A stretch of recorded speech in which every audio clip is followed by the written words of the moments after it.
வித்யாவுக்கு எழுந்திருக்கவே மனமில்லை. ஆளை விழுங்கிய மெத்து மெத்து சோஃபாவில் அமுங்கி போய் மொரமொரத்த உருளைக்கிழங்கு சிப்ஸை சுவைத்துக் கொண்டே டிவியை பார்ப்பதை விட்டுவிட்டு எழுந்திருக்க பிடிக்கவே இல்லைதான். ஆனால் என்ன செய்வது? பிடிக்கவில்லை என்றால் ஆயிற்றா? தலைக்கு மேல் வேலை கிடைப்பதை யார் செய்வார்கள்? துணிகளை துவைக்க வேண்டும், பாத்திரங்களை அலம்ப வேண்டும், ராத்திரி சமையலுக்கு என்ன என்று பார்க்க வேண்டும், காய்கறி பால் ஏதாவது தேவைப்பட்டால் சூப்பர் மார்க்கெட்டுக்கு போய் வாங்கி வர வேண்டும். இன்னும் கடவுளே, வேலைக்காரி மாதிரி அத்தனையும் நாமே செய்ய வேண்டும். என்ன அமெரிக்கா வேண்டி கிடக்கிறது? சே! ஊரில் என்றால் விரலை அசைத்து காரியம் பண்ணும் நிர்பந்தம் இல்லை. சமையல் கட்டு வேலைக்கு வேதா மாமி, வெளி வேலைக்கு தாயி, தோட்டத்துக்கு வைரம், போதாத குறைக்கு டிரைவர் கண்ணப்பன் வேறு. நிஜமாகவே கையை பிடிக்க ஒரு ஆள், காலை பிடிக்க ஒரு ஆள் தான்.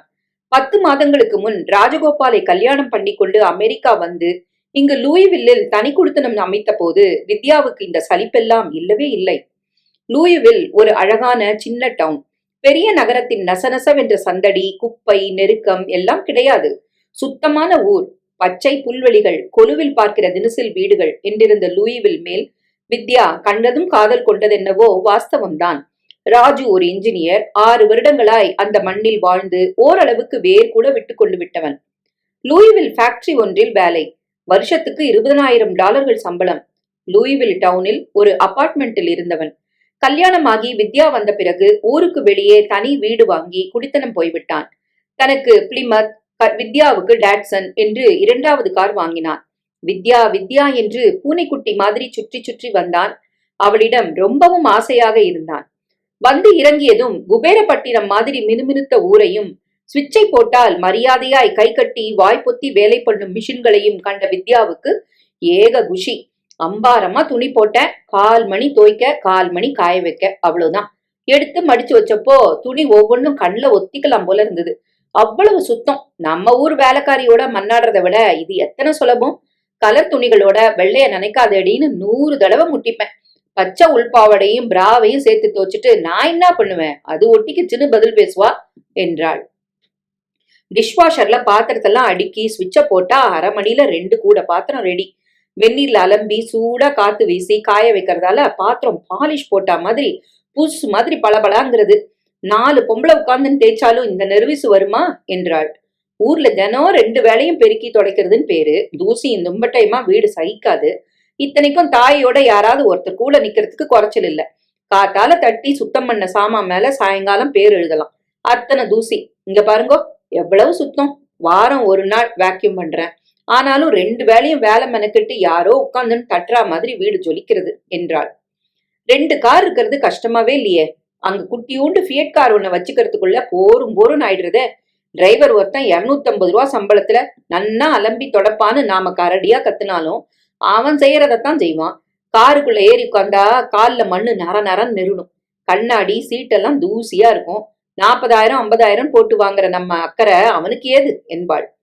ஒரு நாளைக்கு 1 முதல் 1 மாசமும் வித்யா வாய் ஓயாமல் அந்த நாட்டை அதிசயித்து சொந்த நாட்டை குறை சொன்னதற்கெல்லாம் ராஜு பதிலேதும் சொன்னவன் இல்லை.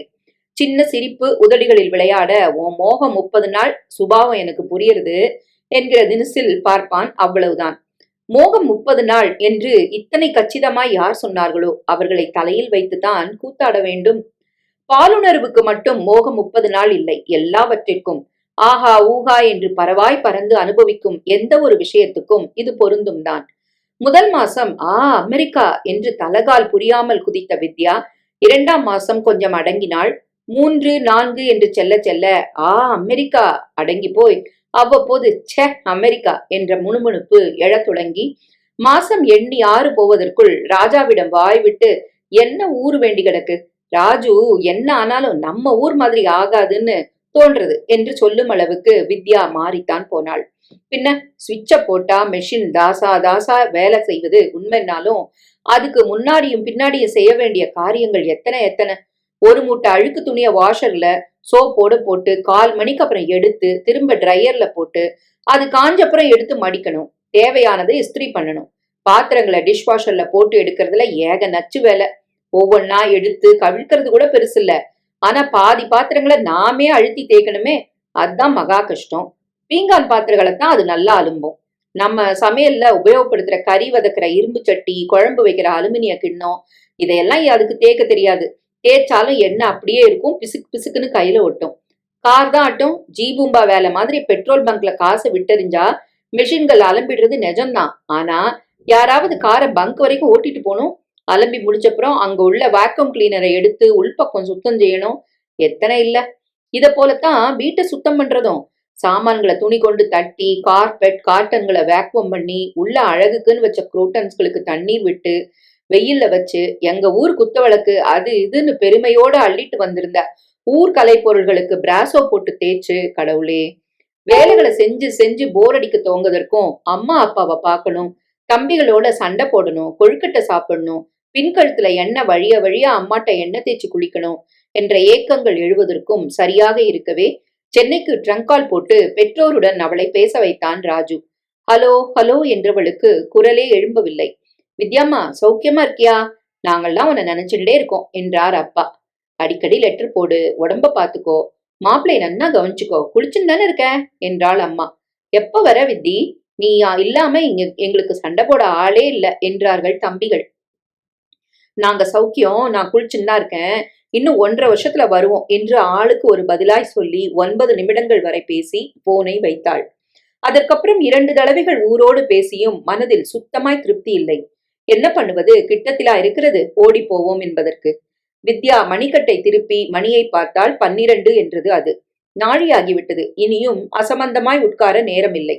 எழுந்தாள், டிவியை நிறுத்தினாள், துணிகளை வாஷரில் போட்டாள், டிஷ்வாஷரில் பாத்திரங்களை அடுக்கினாள், 2 மெஷின்களையும் ஓடவிட்ட பின் சாப்பிட உட்கார்ந்தாள். சாப்பிட என்றால் சாதம், சாம்பார், ரசம் என்றில்லை.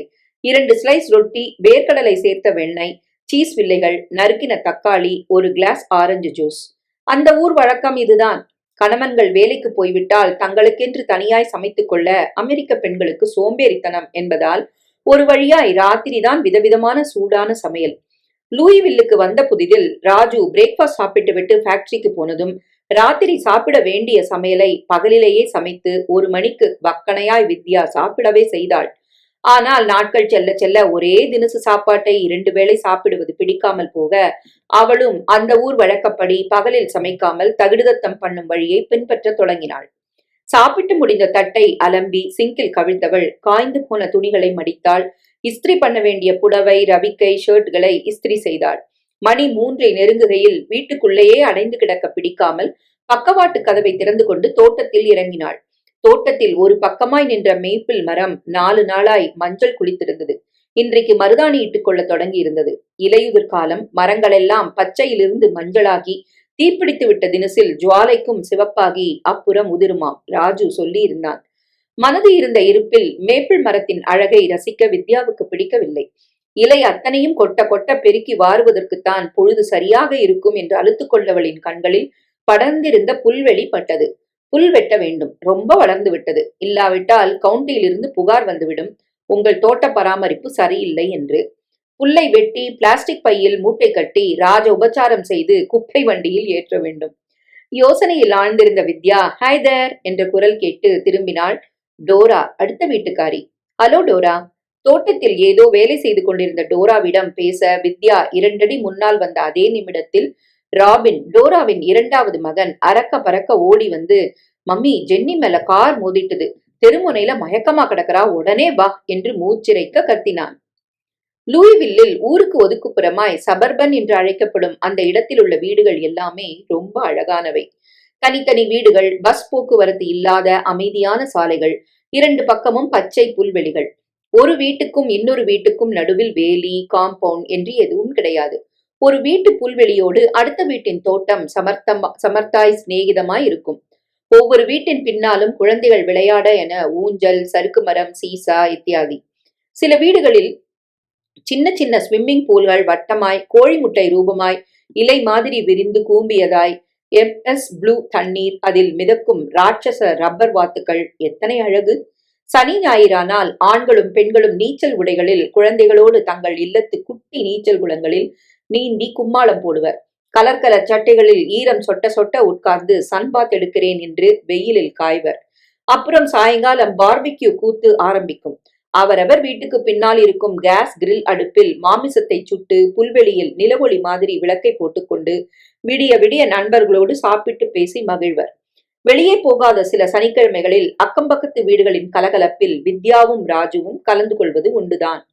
முதல் முறையாக நீச்சல் உடையில் குளத்தில் இறங்குவதற்குள் வித்யா வெட்கப்பட்டு போனாள். சே, அது எப்படி ராஜு, அத்தனை ஆம்பளை நடுவுல, என்னால முடியாது. ராஜு சிரித்தான். அந்த ஆம்பளைகள்லாம் ஒன்னா பாக்குறத தவிர வேற வேலையே இல்லைன்னு நினைச்சியா டார்லிங்? எனக்கு வெக்கமா இருக்கு. கமான் வித்யா, எல்லா பொண்களும் ஸ்விம் சூட்ல சகஜமா இருக்கிற நாடு இது. இவாளுக்கு தேவையில்லாத தயக்கம்லாம் கிடையாது. நீ நாணி கோணிண்டு ஓரமா நின்னாத்தான் உன்னை கவனிப்பா. பிகு பண்ணிக்காதம்மா. அன்று குளத்தில் இறங்கின பிறகு ராஜு சொன்னது எத்தனை நிஜம் என்று வித்யா புரிந்து கொண்டாள். ஒரு கண்ணாவது இவள் மேலோ அல்லது வேறு எந்த பெண்ணின் உடல் மீதோ அசிங்கமாய் மேயவே இல்லை. ஜார்ஜெட் புடவை கட்டிக்கொண்டு சென்னை தெருவில் இவள் நடந்தபோது மொய்த்த கண்களுடன் ஒப்பிட்டால் இங்கு ஒன்றுமே இல்லை. வித்யா சுத்த சைவம். ராஜு அண்டை வீட்டுக்காரர்களுடன் சுட்ட மாமிசமும் இதர வகைகளும் சாப்பிட்டால் இவள் ஜூஸ் மட்டும் குடித்துவிட்டு வீட்டுக்கு வந்து தயிர் சாதம் சாப்பிடுவாள். அந்த தெருவில் இருந்த எல்லா குடும்பங்களையும் விட அடுத்த வீட்டு மார்க் அவன் மனைவி டோரத்தியிடம் வித்யாவுக்கு பழக்கம் அதிகம். நாங்கள்லாம் வயிறு முட்டை சாப்பிடும்போது நீ மட்டும் கோலாவோ ஜூஸோ குடிக்கிறியே, இது என்ன நியாயம் என்று மார்க் சில சமயம் இவளிடம் சண்டை பிடித்ததுண்டு. நான் இங்க சாப்பிடலனாலும் வீட்டுக்கு போய் சாப்பிட்றேனே. ஓகே, ஸ்டேக் வேண்டாம், போர்க் வேண்டாம், வேற ஏதாவது சாப்பிட. வித்யா எதுவும் வேண்டாம் என்று தலையாட்டுவாள். மாமிசம் சுட்ட உங்க அடுப்புல ரொட்டி வாட்டி கொடுக்கறது கூட எனக்கு வேணான்னு மனசுக்குள்ள நினைக்கிறத வெளியே சொல்லாம, ஓ மார்க், எனக்கு பசிக்கல, விட ப்ளீஸ் என்பாள். மார்க்குக்கு இன்றைக்கெல்லாம் வயது 35 இருந்தால் அதிகம். டோரா அவனை விட 2 வயது பெரியவள். கல்யாணம் நடந்து 12 வருடங்கள் ஆகின்றன. 2 பிள்ளை, 2 பெண். மூத்தவன் ஸ்டீவுக்கு 11 வயசு, அடுத்தவன் ராபினுக்கு 9, ஜென்னிக்கு 8, கிளாராவுக்கு 5. பொன்னிற முடியும் சின்ன பையனின் சிரிப்பும் உயரமும் பருமனுமாய் மார்க் ஷோக்காய் இருப்பான். பிள்ளைகள் 2ம் அசல் அம்மாதான். கடைசி பெண் கிளாரா அச்சு அப்பா. மூத்த மகள் ஜென்னி தலைமுடியில் மட்டும் மார்க் அதே தகதக்கும் தங்க முடி. டோராவை பார்த்தாலே அவள் முகத்தில் நான் மார்க்கை விட வயதானவள் என்று எழுதி ஒட்டியிருக்கிற மாதிரி வித்யாவுக்கு தோன்றும்.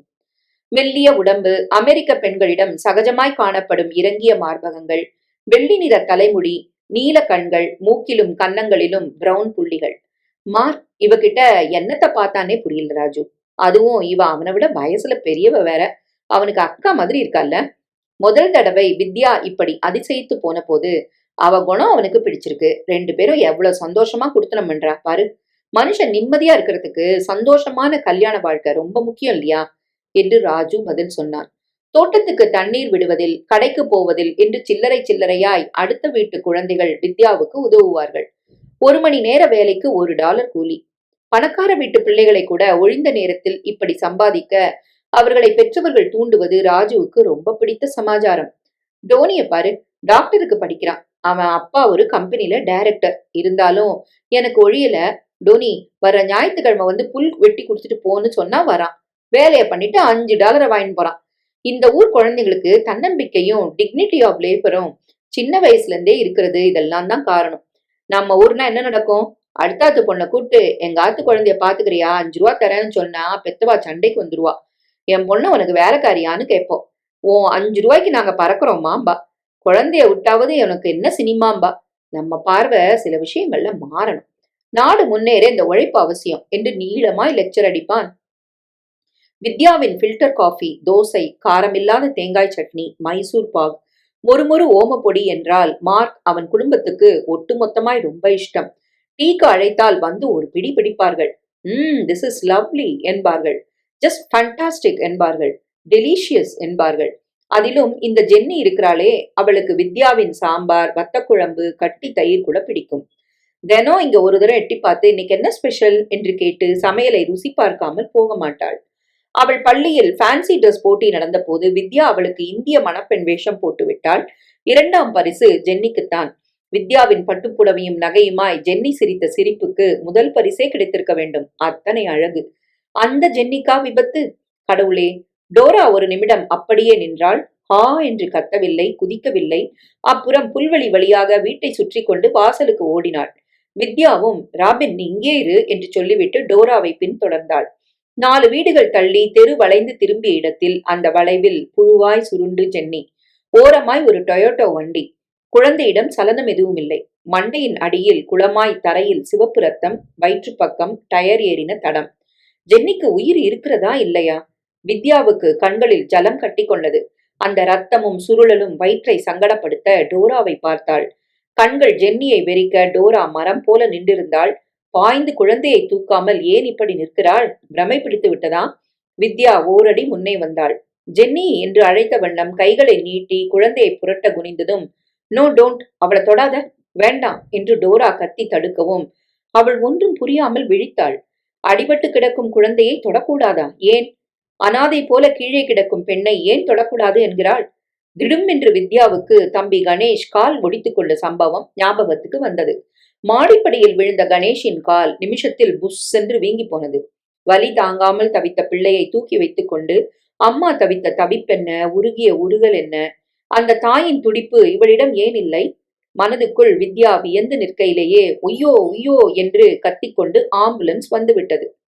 இந்த அமெரிக்காவில் இதை பாராட்டத்தான் வேண்டும்.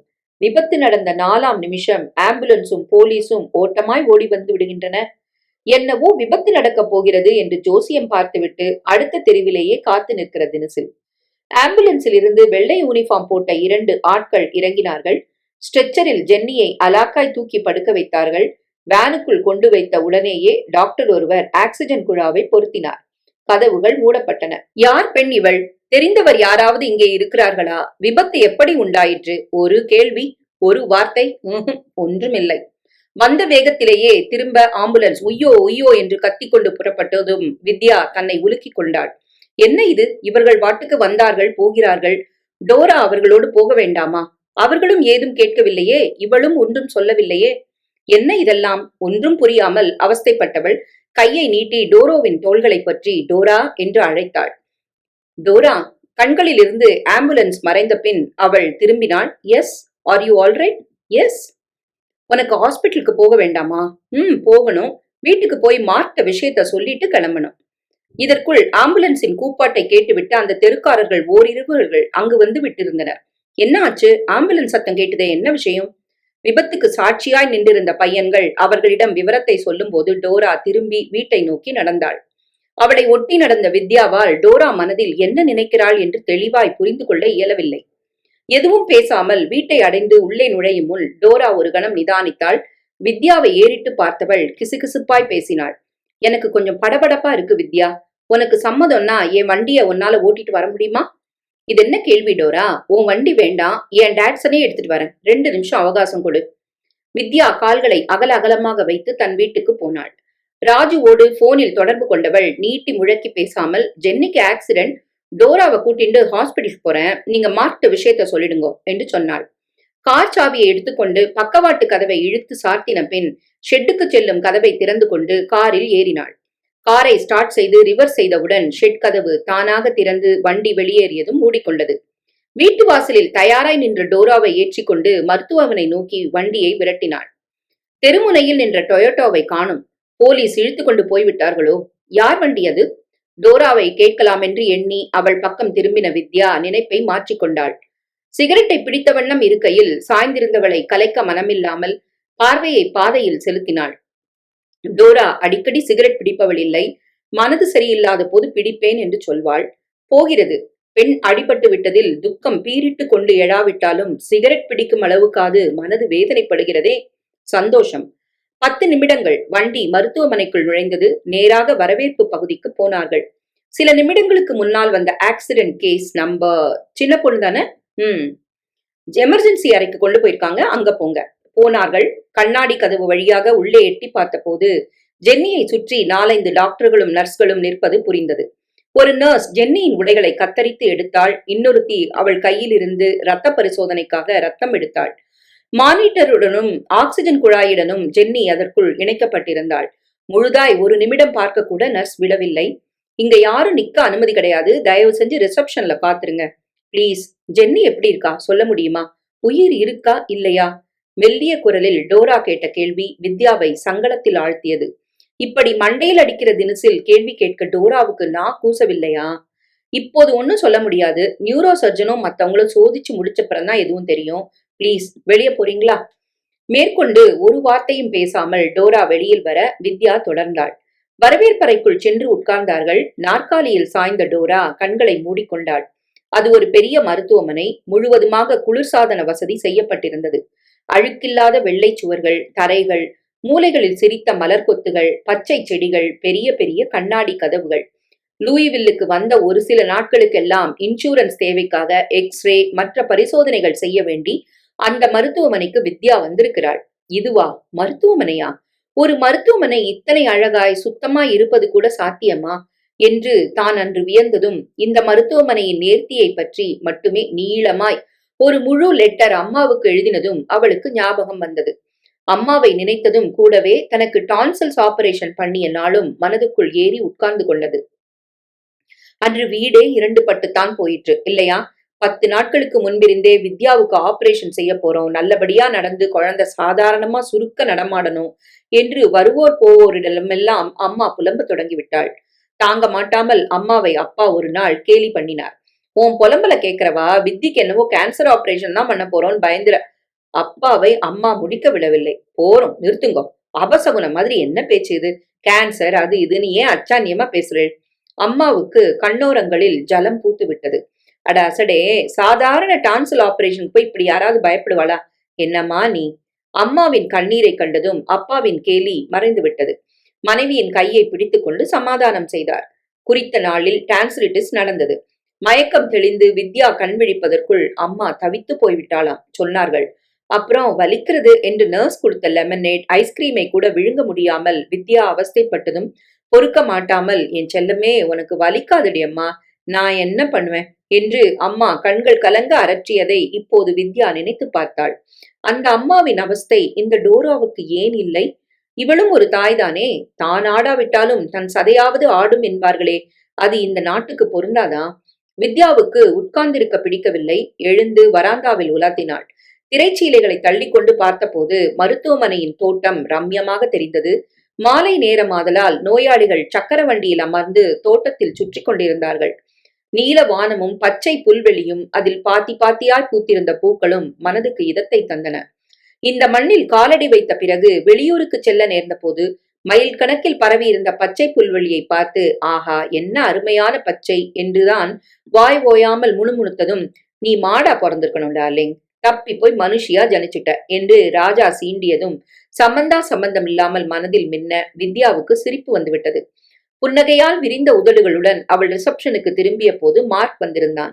கூடவே ஒரு போலீஸ் சார்ஜென்ட். விபத்து சம்பந்தப்பட்ட கேள்விகளை டோராவிடமும் வித்யாவிடமும் கேட்டார். தோட்டத்தில் நின்றிருந்ததையும் ராபின் சொன்னதையும் டோராவும் தானும் ஸ்தலத்துக்கு ஓடியதையும் ஆம்புலன்ஸ் வந்ததையும் சொன்னதை குறித்து கொண்டு சார்ஜென்ட் போய்விட்டார். உனக்கு சிரமமா இருந்தா வீட்டுக்கு போயேன் வித்யா. சிரமமா? எனக்கா? இல்ல, ஜென்னிக்கு எப்படி இருக்குன்னு தெரிஞ்சுக்காம நான் போக விரும்பல. மேற்கொண்டு 1/2 மணி ஆன பிறகு நியூரோ சர்ஜன் வந்தார். ஜென்னியின் மண்டையில் பல இடங்களில் எலும்புகள் முறிந்திருக்கின்றனவாம். இரத்த கட்டிகள் இருக்கலாமோ என்றும் பயப்படுகிறாராம். வயிற்றில் டயர் ஏறியதால் சிறுநீரகம் பாதிக்கப்பட்டிருக்கலாமாம். அந்த சோதனை இன்னும் முடியவில்லையாம். நியூரோ சர்ஜன் என்ற முறையில் உடனடியாய் மண்டையில் ஆபரேஷன் செய்ய வேண்டும் என்று நான் நினைக்கிறேன். வெளிப்படையா சொல்றனே, ஆபரேஷன் செய்யாட்டா ஜென்னி கண்டிப்பா பிழைக்க மாட்டா. செஞ்சாலும் அவ பிழைக்கிறது 1000ல் 1 சாத்தியம்தான். அந்த ஒரு சாத்தியத்தையும் முயற்சி பண்ணி பார்க்க நான் நினைக்கிறேன். உங்க உத்தரவு கிடைச்சா உடனே ஆபரேஷனை தொடங்கிடுவேன். மார்க் கொஞ்சம் யோசித்தான். மனைவியை பார்த்தான். அவள் லேசாய் தலையை ஆட்டவும் சின்ன குரலில் பேசினார். கோஹெட் டாக்டர், வேற வழியே இல்லையே. டாக்டர் உள்ளே போய்விட்டார். மார்க் எழுந்தான். போலாமா? பதில் ஏதும் பேசாமல் டோரா கிளம்பினாள். வீட்டுக்கா மார்க்? வித்யா கேட்டதற்கு மார்க் ஆம் என்று தலையாட்டினான். வித்யாவுக்கு ரொம்ப அதிர்ச்சியாக இருந்தது. வீட்டுக்கா? மனைவியை அழிச்சுன்னு வீட்டுக்கா கிளம்புறான்? இங்க மக உயிருக்கு ஊசலாடிக்கிட்டு இருக்க இவங்க வீட்டுக்கா கிளம்புறாங்க? இங்க இருக்க வேண்டாமா? தேவையில்லை.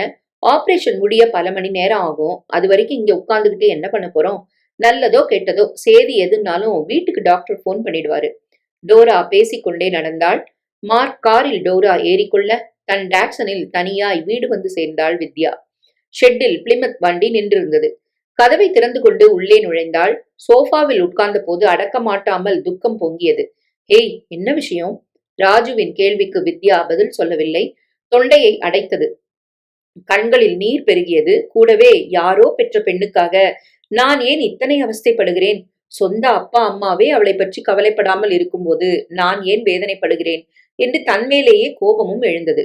ராஜு சூடாய் காஃபி கலந்து வந்து அவளிடம் நீட்டினான். கொஞ்சம் ஆசுவாசமான பின் வித்யா பேசினாள்.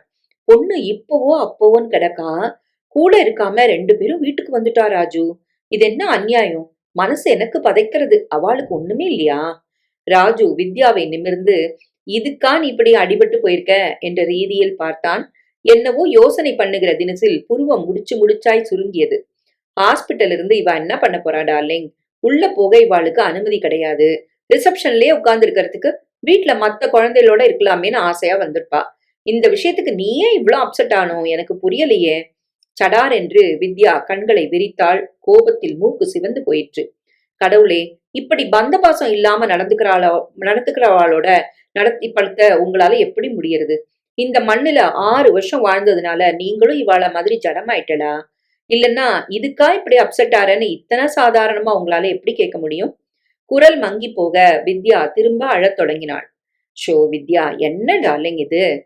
அந்த அழுகையும் விசும்பலும் அடங்க 2 நிமிடங்கள் ஆயின. தலையை தூக்கி கணவனை நேர் பார்வையாய் பார்க்காமலேயே வித்யா பேசினாள். 2 மணி நேரமா நான் பட்ட அவஸ்தை எனக்கு தான் தெரியும்.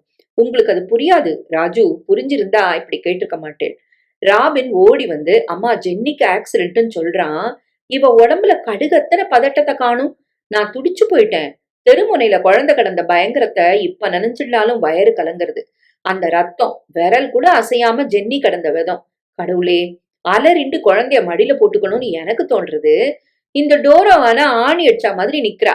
சரி, கோரமான காட்சியை பார்த்ததுல பிரம்ம புடிச்சு போயிட்டான்னு நினைச்சு நான் ஜென்னிய தூக்க போறேன். இவ நோ தூக்காதேன்னு கத்துறா. டோராவுக்கு என்னாச்சு? அந்த ரத்தமும் அசிங்கமும் தான் மேல பட்டுடுன்னு ஒதுங்கி நின்னாளா? எனக்கு புரியல ராஜு. இவ ஒரு பொண்ணு தானே, அதுவும் அம்மா தானே. மனச கல்லாக்கிண்டு இவளால எப்படி இருக்க முடிஞ்சது? எங்க அம்மானா துடிச்சு போயிருப்பா ராஜு. நானும் இது வரைக்கும் எத்தனையோ அம்மாக்களை பார்த்திருக்கேன். இவள மாதிரி ஒருத்தருமே இல்ல. இந்த ஊர் பொண்ணுங்க எல்லாமே இப்படி பாசம் இல்லாம தான் இருப்பாளா ராஜு? எனக்கு அதிர்ச்சியா இருக்கு. ராஜுவுக்கு என்ன பதில் சொல்வதென்று புரியவில்லை. அனாவசியமாய் ஒன்றுமே இல்லாத விஷயத்தை பெரிதுபடுத்தி தன்னை போட்டு குழப்பிக் கொள்கிறாளே என்ற சிரிப்புடன், ஏன் இவ தன் கண்ணோட்டத்தை விரிவு பண்ணிக்கிட்டு மத்தவங்கள புரிஞ்சுக்க மறுக்கிறா என்ற வருத்தமும் எழுந்தது. இவளிடம் என்ன பேச வேண்டும்?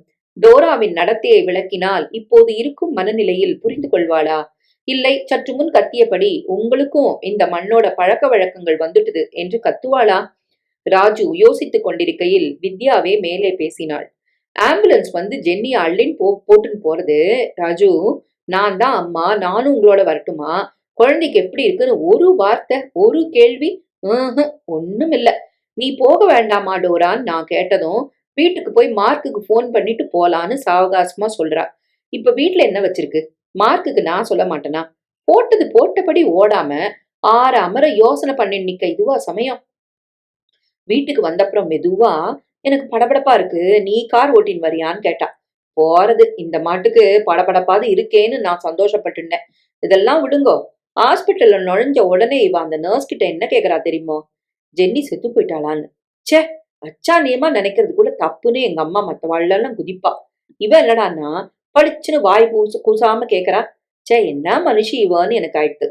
இனியும் ராஜுவால் சும்மா இருக்க முடியவில்லை. நீ டோராவை தப்பா புரிஞ்சிட்டு இருக்கேன்னு நினைக்கிறேன் டார்லிங். அப்படி பாசமில்லாத பொண்ணா அவ எனக்கு தோணல. உணர்ச்சிகள் வெளியே காட்டிக்க பிடிக்காம இருக்கலாம் இல்லையா? ஆக்சிடென்ட பொறுத்த வரைக்கும் இந்த நாட்டுல விபத்துல அடிபட்டவாள கூடுமான வரைக்கும் ஜனங்க தூக்க எடுக்க போலீஸ் விடுறது இல்லைன்னு உனக்கு தெரியுமா? 2 நிமிஷத்துல ஆம்புலன்ஸ் வந்துடும்.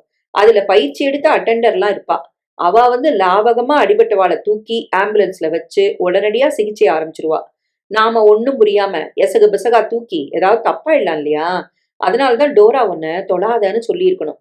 தானும் ஜென்னியும் தூக்காம இருந்திருக்கணும். அவ செஞ்சதுதான் சரி. நிஜமாவா? அடிபட்டவளின் வேதனையை அதிகமாக்க கூடாது என்றுதான் டோரா ஜென்னியை தூக்காமல் இருந்தாளா? ராஜு சொல்வது போல கண்மூடி திறப்பதற்குள் ஆம்புலன்ஸ் வந்து சிகிச்சை ஆரம்பமாகிவிட்டதே. அது சரி, அதற்காக டோரா இடித்த புலி மாதிரி நின்றிருந்தது என்ன நியாயம்? தூக்க வேண்டாம், அடித்துக்கொண்டு அழ வேண்டாம். சரி, கண்களில் ஜலம் கூடவா ததும்பாது? வாய் அரற்றாது? வித்யா சோஃபாவில் சாய்ந்து கொண்டாள். நீங்க எத்தனை சமாதானம் சொன்னாலும் நான் ஒத்துக்க மாட்டேன் ராஜு. கூட இருந்து பார்த்த எனக்குத்தான் அந்த ஜடத்தனம் புரியும். உங்களுக்கு இல்ல. எமர்ஜென்சி ஆபரேஷன் பண்ணணும், அப்படி செஞ்சாலும் ஜென்னி பிழைக்கிறது 1000த்துல ஒரு சான்ஸ் தான்னு டாக்டர் சொல்றார். 2 பேரும் சரி பண்ணுங்கன்னு உத்தரவு கொடுத்துட்டு யாருக்கோ என்னமோ நடக்கிற மாதிரி ஹாயா வீட்டுக்கு வந்துட்டான்னு உங்ககிட்ட சொன்னதுக்கு தான் ஹாஸ்பிட்டல்ல உள்ள போக முடியாது, அங்க ரிசப்ஷன்ல டென்ஷனோட இருக்கிறதுக்கு பதிலா வீட்டுக்கு வந்துட்டான்னு நீங்க ரெடியா சப்பக்கட்டு கட்டினேள். உங்களுக்கு ஒண்ணு சொல்லட்டுமா? எங்க சாந்தா பெரியம்மாவை உங்களுக்கு தெரியும் இல்லையா? அவ பொண்ணு ரேணுகாவுக்கு ஒரு தடவை உடம்பு சரியில்லாம போச்சு. ஹாஸ்பிட்டல்ல 10 நாள் வச்சு பார்க்கணும்னு டாக்டர் சொன்னதால ரேணு அங்க சேர்த்து தானும் கூடவே இருந்தா. டாக்டர் கவனிச்சுட்டு இருக்கிறப்போ ஒரு நாள் ரேணு மயங்கி விழுந்தா. டாக்டருக்கு விஷயம் புரிஞ்சு போய் எமர்ஜென்சி மணி அடிச்சுட்டு ஆபரேஷன் பண்ண தியேட்டருக்கு எடுத்துன்னு போயிட்டா. பொண்ணுக்கு அவசர ஆபரேஷன் பெரியம்மா கேட்டாலோ இல்லையோ அங்கேயே மயங்கி விழுந்துட்டா. அப்புறம் ரேணுவுக்கு ஆபரேஷன் நல்ல விதமா நடந்து அவ கண் முழிச்சதும் தான் பெரியம்மாவும் எழுந்து உட்கார்ந்துண்டா. நம்ம நாட்டுல அப்படி, இங்க இப்படி. நான் ஏன் அப்செட் ஆனேன்னு இப்ப உங்களுக்கு புரியறதா? பொண்ணுக்கு உபகாரமா இருக்க வேண்டிய சந்தர்ப்பத்துல உங்க பெரியம்மா தானும் ஒரு நோயாளியா படுத்துண்டது ரொம்ப வசத்தியான சமாச்சாரம், சரியான காரியம் நீ சொல்றியா? சரி, தப்பு பத்தி சரி தப்புன்னு நான் பேச வரல. அந்த நிமிஷத்துல ஒரு அம்மாவோட மனசு எப்படி துடிச்சு போகும்னு தான் சொல்ல வந்தேன். உன்னோட பேசி பயனில்லை என்கிற தினசில் ராஜு ஒரு பார்வை பார்த்தான். அப்புறம் கைகளை நீட்டி சோம்பல் முறித்த வண்ணம் எழுந்து சாப்பிடலாமா என்றான். தலையை அமுக்கி விட்டு கொண்டே வித்யா எழுந்தாள். ஏன் தலையை பிடிக்கிற, வலிக்கிறதா? பின்ன வலிக்காம அசடு மாதிரி அழுதா. வித்யா சமையல் கட்டுக்கு போய் ஃப்ரிட்ஜை திறந்து பார்த்தாள். என்ன சமைக்கலாம்? தலை வலிக்கிறதுனா சமைக்க வேண்டாமே வித்யா, நான் பீட்சா ஹவுஸுக்கு போன் பண்ணி பீட்சா கொண்டு வர சொல்லிடுறேனே. தடிமனாய் சப்பாத்தி இட்டு அதில் நறுக்கின கத்தரிக்காய், குடமிளகாய், வெங்காயம், சீஸ் எல்லாம் அடர்த்தியாய் தூவி மேலே தக்காளி சாஸ் விட்டு தயாரிக்கும் ருசியான பீட்சா அவளுக்கு ரொம்ப பிடிக்கும். வித்யா யோசித்தாள். அப்புறம் வேண்டாம் என்று தலையாட்டினாள். யாரோட பொண்ணோ அடிபட்டதுக்கு நான் ஏன் கலங்கணும்? பெத்தவாளே வீட்டுல வயிறு முட்டை சாப்பிட்டு இருப்பா. அப்புறம் நமக்கு என்ன? வகையா நீங்க ஒரு வேளைதான் சாப்பிடுறேன், அதை கூட செஞ்சு போடாட்டா எப்படி? ஃப்ரிட்ஜ்ல வெங்காய சாம்பார் இருக்கு, ரைஸ் குக்கர்ல சாதம் ஆறதுக்குள்ள கோஸ் கறியும் ரசமும் பண்ணிடுவேன். பரபரவென உள்ளே சென்ற வித்யா வெந்நீரில் முகம் அலம்பி கொண்டாள். குக்கரில் அரிசியை வைத்தாள். கோஸ் நறுக்கி வேக போட்டாள். அது வெந்த நாழிகையில் டேபிளில் தட்டுகளையும் தயிர், ஊறுகாய், வறுவலையும் வைத்தாள். 20 நிமிடத்தில் கணவனை சாப்பிட அழைத்தாள். சாப்பிடும்போது வித்யா மீண்டும் பழைய பேச்சுக்கு போனாள். நன்னா யோசிச்சு பார்த்தா நீங்களும் நான் சொல்றதை ஒத்துப்பெள் ராஜு. இந்த ஊர் ஜனங்களையும் அவளோட விட்டேத்தியான சுபாவத்தையும் பாக்குறப்போ எனக்கு சில சமயம் மிருகங்கள் ஞாபகம் தான் வருது. குட்டி எல்லாம் கொஞ்சம் பெருசானதும் பெத்தது அதுகளை விட்டு புரிஞ்சுடுற மாதிரி தானே இவாளும் ஒட்டுதல் இல்லாம நடந்துக்கிறா. 15 வயசான பொண்ணும் பிள்ளையும் தனியா போயிருக்கிறது இங்க எத்தனை சகஜமா இருக்கு. பல குடும்பத்துல அப்பா அம்மா வயசான காலத்துல தனியா ஹோம்ல இருக்கா. வருஷத்துக்கு ஒரு நாள் மதர்ஸ் டே, ஃபாதர்ஸ் டேன்னு கொண்டாடுறதோட சரி. இதுல மந்தமும் பாசமும் எங்க இருக்கு? அன்னைக்கு மிஸ்ஸஸ் ஜொனாதன் என் பொண்ணுக்கு 14 வயசாச்சு, ஆனா அவ இன்னும் ஆண்களோட பழக தயங்குறா, டேட்டுக்கு ஒத்துக்கவே மாட்டேங்கிறான்னு சொல்லி வருத்தப்பட்டது ஞாபகம் இருக்கா? பொண்ணு காலத்துல ஒருத்தனோட பழக ஆரம்பிச்சு தனக்குன்னு ஒரு வேலையை தேடின்ட்டா சுருக்க தன்னை விட்டு போயிடுவா, ஒரு பொறுப்பு குறையும் தானே அவ பேசினா. ஒரு அம்மாவால எப்படி இந்த தினசுல பேச முடியறது? எனக்கு ரொம்ப அதிர்ச்சியா இருந்தது. ரசத்தை கிண்ணத்தில் விட்டு குடித்த ராஜுவுக்கு லேசாய் கமறியது. கனைத்து கொண்டு வித்யாவை பார்த்தான். ரொம்ப வேகமா இருக்கிற வாழ்க்கையில இதெல்லாம் சகஜம் டார்லிங். எல்லா வீட்லயும் 15 வயசுல குழந்தைகள் தனியா போயிடுறது இல்ல. சில குழந்தைகள் போக விரும்புனா அதை அப்பா அம்மா தடுக்கிறது இல்ல, அதான் நிஜம். சின்ன வயசுல இருந்து தன்னம்பிக்கையோட குழந்தைகள் வளர்க்கறதுனால அவ தனியா இருக்கணும்னு விரும்புறதுல அதிசயம் என்ன? இத வச்சுட்டு நீ இந்த நாட்டு மனுஷாளுக்கு பாசமே இல்லைன்னு சொல்றது எனக்கு வேடிக்கையா இருக்கு. மிஸ்ஸஸ் ஜொனாதன் பொண்ணு டேட் பண்ணலன்னு வருத்தப்படுறதுக்கு காரணம் அவ சுருக்க தனியா போகணும்னு இல்ல, சாதாரண பொண்கள்ல இருந்து வித்தியாசமா இருந்தா தான் பொண்ணு பின்னால கஷ்டப்படலாமேங்கிற ஆதங்கத்துல தான் அப்படின்னு நான் நினைக்கிறேன். வித்யா மோரை குடித்தாள். திரும்ப திரும்ப தன் கருத்தை விடாமல் கணவன் விவாதம் செய்வது எரிச்சலை தர, இந்த நாட்டு மனுஷா எப்படி இருந்தா எனக்கு என்ன? பாசத்தோட இருக்கட்டும், இல்ல மரக்கட்டையாத்தான் இருக்கட்டும், எனக்கு என்ன? அதுக்காக நாம வீணா விவாதிப்பானே என்றவள் திரும்ப கண்களில் நீர் ஊறுவதை உணர்ந்து சட்டென்று எழுந்து கையலம்ப போனாள். இந்த நாட்டு மனுஷா கிட்ட நல்லது கெட்டது ரெண்டும் இருக்கு, ஒத்துக்கிறேன். ஆனா இவா வாழ்ற வாழ்க்கை வேற, இத புரிஞ்சுக்கணும். சும்மா நம்ம அம்மா, நம்ம குடும்பம், நம்ம பழக்க வழக்கங்களோட இவாளை ஒப்பிட்டு பார்க்கக்கூடாது. இவா கண்ணோட்டத்துல இருந்து பார்க்கணும்.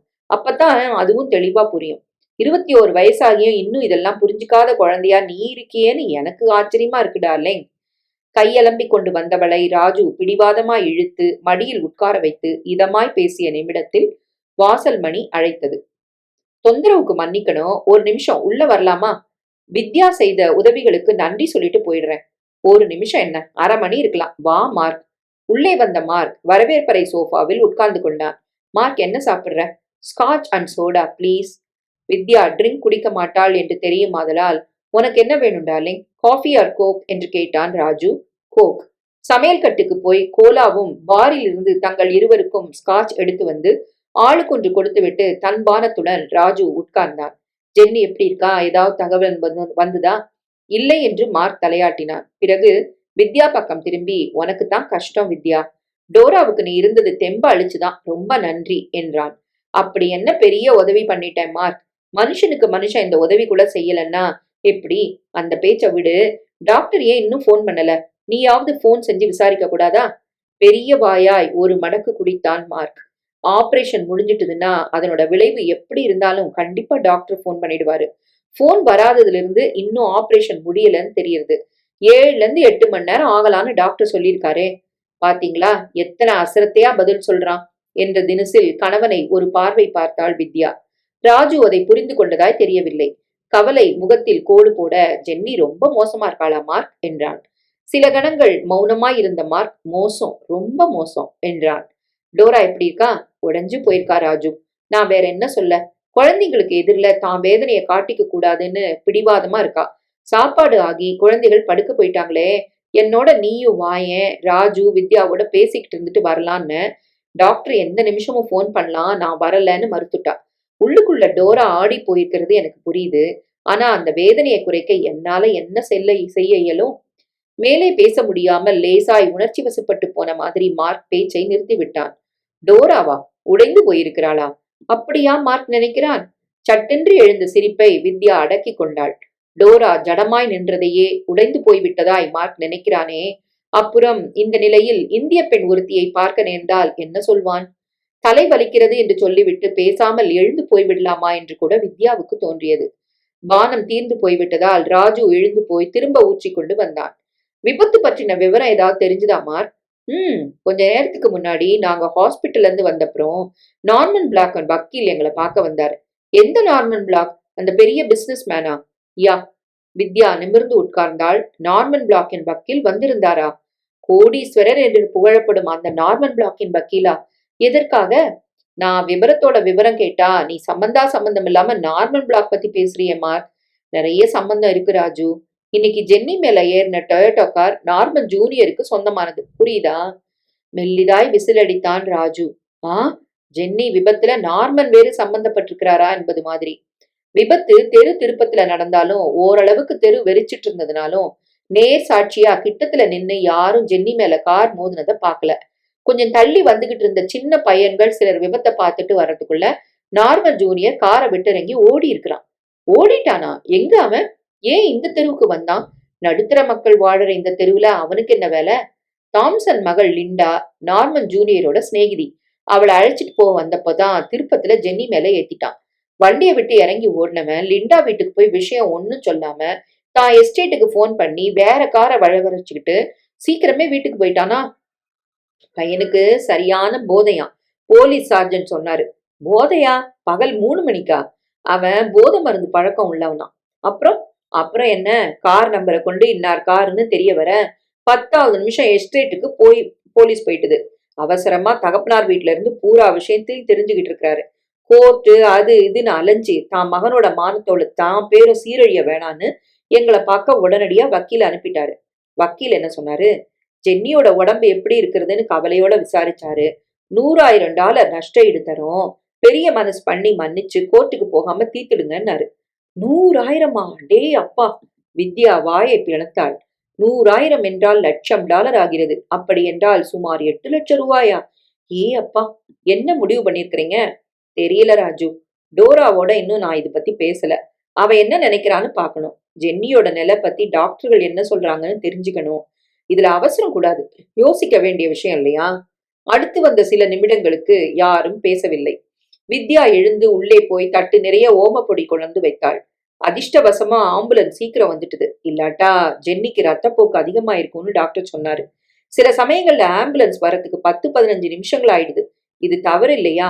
ஒரு உயிரை காப்பாத்தக்கூடியவங்க பரபரப்போட இயங்குறது முக்கியம் இல்லையா? ராஜு லேசாய் சிரித்தான். 15 நிமிஷம் ஆனதுக்கு நீ இப்படி கஷ்டப்படுறியே. என் ஊர்ல என்ன நடந்துச்சு தெரியுமா? போன வருஷம் கல்யாணம் பண்ணிக்கொள்ள போனப்போ நான் திருச்சிக்கு கார்ல போயிட்டு இருந்தேன். வழியில கார் மக்கர் பண்ணி நின்னுட்டுது. நான் நின்ன இடத்துக்கு அருகில ஒரு கூட்டம். விசாரிச்சேன். பஸ் ஒண்ணு மாடு மேய்க்கிற பையன் மேல மோதிட்டுதுன்னாங்க. பஸ் டிரைவரை அடிச்சு நொறுக்கிறதுலயும் பஸ்ஸை எரிக்கிறதுலயும் மக்கள் ஆர்வமாக இருந்தாங்களே தவிர ரத்த போக்கால செத்துக்கிட்டு இருந்த பையனை யாரும் திரும்பி கூட பார்க்கல. வழியில போன வண்டிகளை நிறுத்தி ஹாஸ்பிட்டலுக்கு பையனை எடுத்து போலான்னு முயற்சி பண்ணேன். எல்லாரும் இது போலீஸ் கேஸ்ன்னு பட்டுக்கொள்ள மறுத்துட்டாங்க. சரி, போலீஸாவது வந்து தொலைஞ்சுதான்னா அதுவும் இல்ல. நட்ட நடு ரோட்ல அந்த பையன் செத்து போனப்புறம் ஆடி அசைஞ்சுக்கிட்டு ஒரு போலீஸ்காரர் வந்தாரு. காலை 10 மணிக்கு விபத்து நடந்திருக்கு. பிற்பகல் 3 மணிக்கு என் வண்டி ரிப்பேர் ஆகி நான் கிளம்புற வரைக்கும் ஆம்புலன்ஸோ போலீஸ் வேனோ எதுவுமே வராம பிணம் விரைப்பு கண்டு ரோட்லயே கிடந்தது. இதுக்கு என்ன சொல்ற? நிஜமாவா? இயேசுவே, ரொம்ப மோசமா இருக்கே. கண்களை விரித்து கொண்டு மார்க் தோளை குலுக்கினான். வித்யாவுக்கு எரிச்சலாய் இருந்தது. ஆமா, இவனெல்லாம் ரொம்ப ஒழுங்கு. பெருசா இவங்கிட்ட இவர் தான் ஊர் குறைய சொல்ல போயிட்டாரு. பானத்தை குடித்து முடித்த மார்க் எழுந்தான்.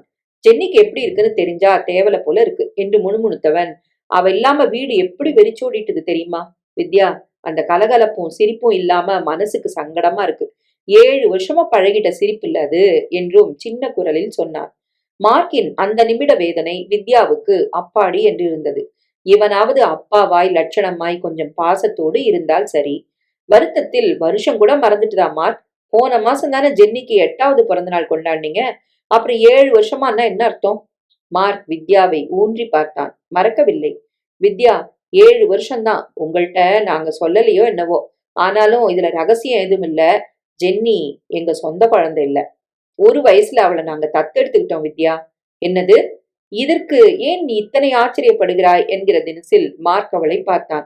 ஸ்டீவும் ராபினும் அவங்க எங்க சொந்த பிள்ளைங்க. கிளாரா, அவளும் டோராவுக்கு பிறந்தவதான். ஏற்கனவே 2 பிள்ளைங்க இருக்கும்போது எதுக்காக தத்தெடுத்துக்கிட்டீங்க மார்க்? முதல் 2ம் பிள்ளைகள் ஆயிட்டுது. டோராவுக்கும் எனக்கும் பொன் வேணும்னு ஆசை. 3ஆவதும் பிள்ளையா பிறந்துட்டா என்ன பண்றதுன்ற பயத்துல தத்தெடுத்துக்கிட்டோம். அப்புறம் 2 வருஷத்துல கிளாரா பிறந்துட்டா. எங்கிருந்து தத்தெடுத்துக்கிட்டீங்க? ஒரு அநாத ஆசிரமத்துல இருந்து. வித்யா கொஞ்சம் தயங்கினாள். இந்த விஷயம் ஜென்னிக்கு தெரியுமா? தெரியுமே. வித்யாவுக்கு வியப்பா இருந்தது. ஜென்னி பெரியவளானப்புறம் யார் மூலமாவோ உண்மை தெரியறதை விட நாங்களே சொல்லிடுறது நல்லது இல்லையா வித்யா? தவிர தத்து சொந்தம் என்ற வித்தியாசம் எங்களுக்கு இல்ல. நான் சொல்றதுக்கு முன்னால உங்களால இதை கண்டுபிடிக்க முடிஞ்சுதா? அப்புறம் என்ன? ஓகே, நான் வரேன். போன் வரும், நாழி ஆகிட்டுது. மார்க் கிளம்பினான். நல்லதே நடக்கும்னு எதிர்பார்ப்போம் மார்க், கடவுளை நம்புவோம் என்று சொல்லி ராஜு அவனை வழி அனுப்பினான். கதவை சாத்தின பின் வித்யாவிடம் வந்த ராஜு, நான் சொன்னது உனக்கு இப்பவாது புரியுறதா? இவா ரொம்ப பிராக்டிக்கல்னு புரியுறதா? ஜென்னி தத்தெடுத்த பொண்ணுங்கிற விஷயத்த அலட்டிக்காம இவன் சொல்ற மாதிரி நம்மூர்காரனால சொல்ல முடியுமா? நீ இவாளை சரியா புரிஞ்சுக்கணும் டார்லிங் என்று சொல்லி கிட்டத்தில் நெருங்கி அவனின் பிடிக்கு அகப்படாமல் நழுவி படுக்கையறையை நோக்கி வித்யா சென்றாள். ஆமா, நீங்க என்ன பெருசா இவங்கிட்ட நம்ம ஊரை பத்தி குறை சொன்னேல. குறையா என்னது? அதுக்குள்ள மறந்து போச்சா? விபத்து நடந்து அனாதையா விரைச்சு கிடந்தவனை பத்தி தான் பேசுறேன். ஓ அதுவா? அது நிஜம்தானே? நிஜம் இல்லன்னு நான் சொன்னேனா? அதை எதுக்காக கனகாரியமா இவங்கிட்ட சொல்லணும்னு புரியலன்னு தான் கேக்குறேன். சொன்னா என்ன டார்லிங்? இதெல்லாம் சொன்னா நம்ம நாட்டை பத்தி இவன் மட்டமா நினைச்சுக்க மாட்டானா? அனாவசியமா எதுக்கு இந்த பேச்சு? பைஜாமாவை மாட்டிக்கொண்ட ராஜுவுக்கு சிரிப்பு வந்தது. மார்க் என்ன நினைச்சுண்டா என்ன? நம்ம நாட்டுல அசமஞ்சத்தனமும் பொறுப்பில்லாதனமும் நிறைய இருக்கிறது நிஜம்தானே? அன்னைக்கு எனக்கு ரத்தம் கொதிச்சு போச்சு தெரியுமா? ஆனா என்னால ஒண்ணுமே பண்ண முடியல. மார்க் கிட்ட சொல்லாதனால இந்த நிலை மாறிட போறதா இல்ல? இல்ல சொன்னதால இன்னும் கனமாயிட போறதா? ஒன்னும் இல்ல. எல்லா நாட்டிலயும் நல்லது கெட்டது இருக்கிறது மார்க்குக்கு தெரியாதான்னு? அப்போ இந்த நாட்டிலையும் கெடுதல் இருக்குன்னு ஒத்துக்கிறேன் இல்லையா? இவா இப்படி ஜடமா பாசம் இல்லாம இருக்கிறது இவாளோட மைனஸ் பாயிண்ட்னு தான் ஒத்துக்கிறேன். அப்படித்தானே? ஆமா, பாசம் இல்லைன்னு நான் உணர்ந்துட்டா கண்டிப்பா ஒத்துப்பேன். ஆனா இப்போ இல்ல. உன் அளவுகோலை வச்சுட்டு நீ இவாளை அளக்கிறது தப்புதான்னு நான் திரும்ப சொல்லுவேன். பாத்ரூமுக்குள் போய் பல்லை தேய்த்து கொலகொலவென வாயை கொப்பளித்தாள் வித்யா. ஆனாலும் உங்களுக்கு பிடிவாதம் ஜாஸ்தி தான். நான் ஊர்ல இருக்கிறப்போ ஒரு புஸ்தகத்துல படிச்ச கேள்வி பதில் இப்போ ஞாபகத்துக்கு வருது, சொல்லட்டுமா? அமெரிக்கால தெருவுக்கு தெரு சைக்கியாட்ரிஸ்ட் இருக்கிறது எதனால? நம்ம நாட்டுல மட்டும் மன கஷ்டம் இல்லையா? கற்பழிப்பு இல்லையா? கொள்ளை கொலை திருட்டு சண்டை இல்லையா? அப்புறம் ஏன் இங்க அத்தனை மனோதத்துவ நிபுணர்கள் இல்லங்கிறது கேள்வி.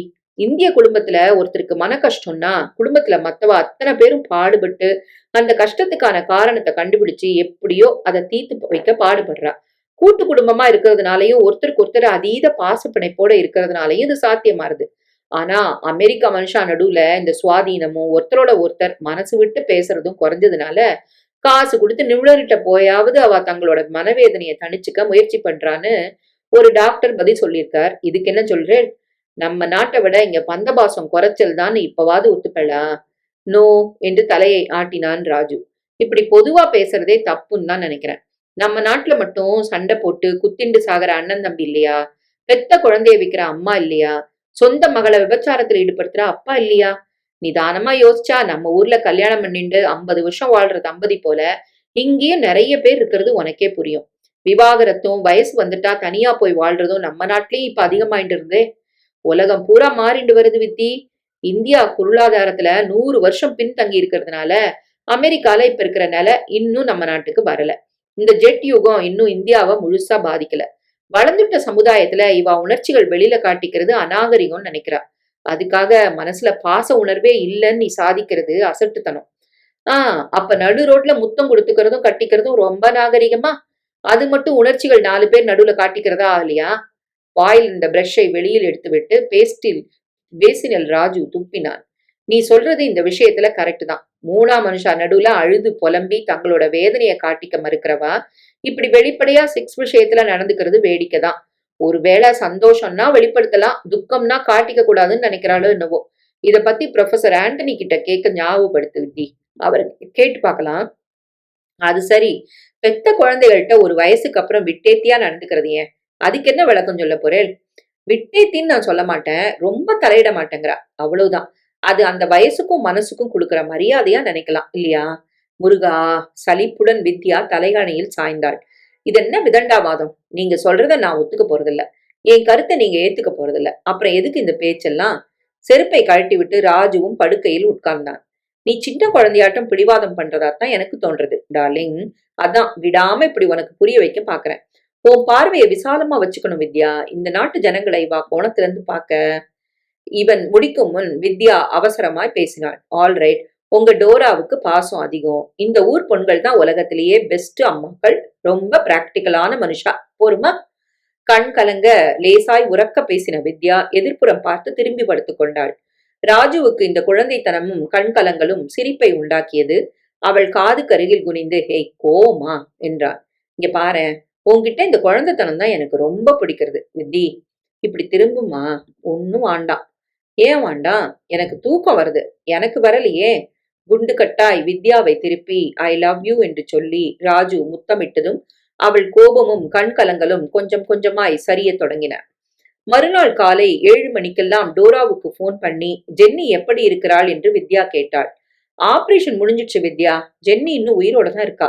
இது உண்மையிலேயே பெரிய அதிசயம்னு நியூரோ சர்ஜன் சொன்னாரு. ராத்திரி 3 மணிக்கு தான் போன் வந்தது. அது வரைக்கும் தூக்கமே இல்ல. உங்க ஜென்னி இறந்துட்டான்னு தகவல் எப்ப வேணும்னாலும் வரலான்னு நினைச்சதுனால தூங்கவே முடியல. ஹாஸ்பிட்டலுக்கு போக போறியா டோரா? நான் வேண்டா கூட வரட்டுமா? உனக்கு வீண் தொந்தரவு எதுக்கு வித்யா? இன்னைக்கு மார்க் ஆபீஸ்க்கு போறது இல்ல. நார்மலோட லாயர் வரேன்னு சொல்லியிருக்கிறாரு. என்னோட ஹாஸ்பிட்டலுக்கு வந்துட்டு டாக்டர்கள்ட்ட ஜென்னியோட நிலைமைய மார்க் தெரிஞ்சுக்கிட்டு வந்தா வக்கீலோட பேச சௌகரியமா இருக்கும்ல. எனக்கு ஜென்னிய பாக்கணும்னா பார்வையாளர் நேரம் எப்போ டோரா? ஜென்னியோட நிலைமை கவலைக்கிடமா இருக்கிறதுனால அவளை பார்க்க யாரையும் அனுமதிக்க மாட்டாங்கன்னு நினைக்கிறேன்.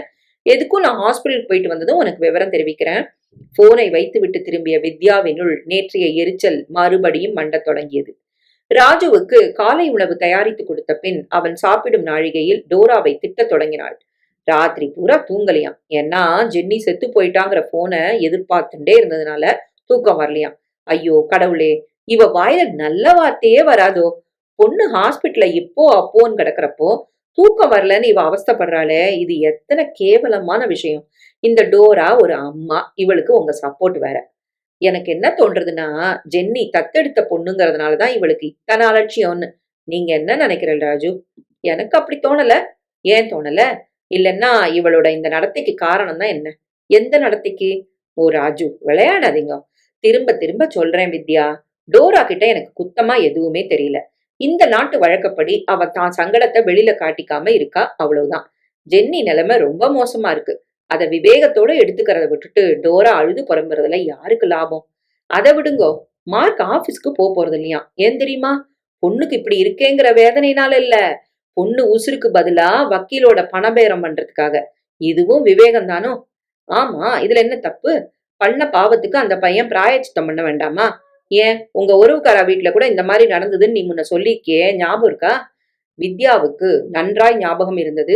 அந்த நினைப்பு இருந்ததால் தான் நேற்று இது பற்றி அவள் ராஜுவிடம் எதுவும் பேசவில்லை. அவள் மாமா பிள்ளை ஸ்கூட்டரில் போய்க் கொண்டிருந்த போது ஒரு பஸ் இடித்ததனால் ஸ்தலத்திலேயே செத்து போனான். என் கணவர் டாக்டரா இருந்தாரு, கை நிறைய சம்பாதிச்சாரு. இனி அவர் இல்லாம நாங்க எப்படி வாழ்றதுன்னு அவன் மனைவி கோர்ட்ல கேஸ் போட்டா. அதுக்கு வித்யாவோட அப்பா அம்மா மத்த உறவினர்கள் எல்லாம் தீவிர ஆதரவு. 6 மாசம் கேஸ் இழுத்தடிச்சாலும் வெற்றி இவர்களுக்குத்தான். முள்ளங்கி பத்தையா 2 லட்சம் ரூபாய மாமா குடும்பத்துக்கு பஸ் நிர்வாகம் கொடுத்ததும் எல்லாருக்கும் வாயெல்லாம் பல்லு. அதுவும் இதுவும் ஒண்ணா? அதுல குடும்பத்தை காப்பாத்துறவன் போயிட்டான். அதனால பணம் தேவைப்பட்டது. நீங்க எப்படி ரெண்டையும் ஒப்பிடலாம்? ராஜு ஃபேக்டரிக்கு கிளம்பி விட்டான். உனக்கு வேண்டியவா பண்ணா சரி, இல்லாட்டா தப்பு. அப்படித்தானே? விடு, எனக்கு நாழியாருது, நான் கிளம்புறேன், பாய். வித்யாவுக்கு அலுப்பாக இருந்தது. கணவன் தன்னை மடக்கிவிட இடம் கொடுத்து விட்டோமே என்ற எண்ணம் எழுந்து முதலில் கோபப்பட வைத்தது. அப்புறம் அவளை வருத்தப்படச் செய்தது. இந்த ஊர் பெண்களும் அவர்கள் குழந்தைகளும் எக்கேடு கெட்டு போனால் எனக்கென்ன? ஏன் நேற்றிலிருந்து இது விஷயமா இவரோடு விடாமல் வாக்குவாதம் பண்ணுகிறேன்? நல்ல குணமான புருஷன் என்பதால் சிரிப்பு மாறாமல் பதில் சொல்கிறார். குணங்கெட்டவராய் இருந்திருந்தால் இதுவே ஒரு பெரிய சண்டைக்கு அஸ்திவாரமாகி இருக்குமோ? ஏன் நான் இப்படி புத்தி கெட்டு நடந்து கொள்கிறேன்? இனிமேல் நான் இது குறித்து பேசப் போவதில்லை. சமர்த்தாய் சிரித்த முகத்துடன் ராஜுவுக்கு பிடித்த தினசில் இருக்கப் போகிறேன். புதிதாய் செய்து கொண்ட தீர்மானத்துடன் வித்யா குளிக்கப் போனாள். 11 மணி சுமாருக்கு டோரா போன் பண்ணினாள். Vidya, Dora here. ஹாஸ்பிட்டல்ல இருந்து எப்ப வந்த டோரா? ஜென்னி இப்படி இருக்கா? ரொம்ப மோசமாத்தான் இருக்கா வித்யா. ஆழமான கோமால இருக்கா. மண்டையில சரியான அடி, முகம் பெருசா வீங்கி போயிருக்கு. மூளையில எந்த விதமான பாதிப்புகள் இருக்குன்னு இன்னும் சரியா புரியல. வயித்துல டயர் ஏறினதுனால கிட்னிகளும் அடிபட்டிருக்கு. டாக்டர் என்ன சொல்றார்? ஜென்னி இன்னும் உயிரோட இருக்கிறதே அதிசயம்னு சொல்றாரு. இன்னைக்கு காலையில டாக்டர் போன்ல என்ன சொன்னார் தெரியுமா வித்யா? உயிரோட உங்க பொண்ண பாக்கணுமா? இப்போ வந்துட்டு போங்க. நேரம் போக போக எதுவும் ஆகலான்னு அவர் சொன்னபடி ஜென்னிய உயிரோட பாத்துட்டோன்ற திருப்தி எங்களுக்கு. நினைவில்லாவிட்டாலும் உடம்புல உயிர் இருக்கிறது நிஜம்தானே? டோராவின் குரல் தழுதழுக்கிற மாதிரி வித்யாவுக்கு தோன்றியது. அங்க நான் பேசிக்கிட்டு இருக்கிறது உன் மனசுக்கு தெம்பா இருக்கும்னா வரட்டுமா டோரா? வேண்டாம் வித்யா. குழந்தைங்க பள்ளியில இருந்து வரத்துக்குள்ள நான் 1/2 மணி படுத்துக்கிற விரும்புறேன். ராத்திரி முழுசும் தூங்காதனால தலை கனமா இருக்கு. கொஞ்சம் ஓய்வு எடுத்துக்கிட்டாதான் மாலையில திரும்ப ஜென்னிய பார்க்க முடியும். போனை வைத்துவிட்டு திரும்பிய வித்யாவுக்கு ஜென்னியை நினைத்து ஒரு பாட்டம் அழுதால் தேவலை போல இருந்தது. மூளை அடுபட்டு போயிருக்கிறதா? சிறுநீரகங்கள் கூடவா? எந்த நிமிடமும் எதுவும் ஆகலாமா? கடவுளே, என்ன அநியாயம் இது! நேற்று காலையில் பள்ளிக்கு போகும் முன் பக்கவாட்டு கதவு வழியாக உள்ளே வந்து இன்னைக்கு பிரேக்ஃபாஸ்ட் என்ன வித்யா என்று கேட்டு பிரெட் அண்ட் எக் ஜென்னி என்று பதில் சொன்னதும் ஹ என்று முகம் காட்டினவள், நீ தோசை பண்ணி 3 நாளாயிடுச்சு, நாளைக்கு கண்டிப்பா செய்றியா வித்யா என்றாளே. நாழியாகிவிட்டது, ஸ்கூல் பஸ் வந்துவிடும், நான் வருகிறேன் என்று ஓட்டமாய் ஓடினாளே. ஜென்னிக்கு ஏனோ தோசை என்றால் அலாதி விருப்பம். 2 தோசைகள் நடுவில் சட்டினியை தடவி சாண்ட்விச் மாதிரி சுருட்டி கொண்டு தின்பாள். ஜென்னி சொன்னாள் என்று மறக்காமல் நேற்று மதியமே தோசைக்கு ஊற வைத்து அரைத்தேனே. இனி ஜென்னி என்றைக்கு தோசை கேட்டுக்கொண்டு வரப்போகிறாள்? விடிகாலையில் கதவை திறந்து ரோஜாப்பூ முகத்தை காட்டி ஹாய் வித்யா, என்ன பிரேக்ஃபாஸ்ட் என்று கேட்கப் போகிறாள். அது சத்தியமா? ஆழ்ந்த கோமாவாமே. அது எப்போது சரியாகும்? உள்ளறைக்கு சென்று அங்கே வைத்திருந்த ஜென்னியின் படத்தை கையில் எடுத்து பார்த்தாள் வித்யா. இந்திய மணப்பெண்ணாக வேஷமணிந்த அன்று எடுத்த படம். சிவந்த உடம்பில் மயில் கழுத்து நிற பட்டுப்புடவை, சிவப்பு பொட்டு, சிவப்பு அட்டிகை, வாய்கொள்ளா சிரிப்பு. நல்ல வேளையாய் ஜென்னிக்கு தோள்பட்டை வரை முடி, 2 பக்கமும் வரிசையாய் ஸ்லைடு போட்டு தலைமுடி பறக்காமல் இழுத்து வாரி எப்படியோ ஒன்பாடு என்பாடு என்று 4 கால்களை போட்டு தோட்டத்தில் பூத்திருந்த சாமந்திங்களை பறித்து கோர்த்து செண்டாய் ஜென்னியின் தலையில் வைத்திருந்தாள். தன் உருவத்தை கண்ணாடியில் பார்த்த ஜென்னிக்கு ஏக பெருமை. தான் அழகாய் இருக்கிறோம் என்று ஏக சந்தோஷம். தேங்க்யூ சோ மச் வித்யா என்று பூனைக்குட்டி மாதிரி உரசிக்கொண்டு நின்ற ஜென்னி திரும்ப எப்போது அப்படி வந்து நிற்கப் போகிறாள்? ஒரு சமயம் பள்ளியில் டீச்சர் கடவுள் சிருஷ்டித்த அழகான பொருள்களின் படங்களை கொண்டு வாருங்கள் என்று மாணவிகளிடம் சொன்னபோது தன் குடும்பத்தின் படம் ஒன்றை தேடி எடுத்து போய் உலகம் பூராவும் தேடினாலும் இத்தனை அழகான சிருஷ்டியை நீங்கள் பார்க்க முடியாது என்று எழுதி ஜென்னி கொடுத்ததை டீச்சர் வகுப்பில் சொல்லி மகிழ்ந்து போனதோடு அல்லாமல் டோராவுக்கு போன் பண்ணி உங்க மகளோட உன்னதமான நினைப்பை பாருங்க என்று பாராட்டினதையும் வித்யா இப்போது நினைத்து பார்த்தாள்.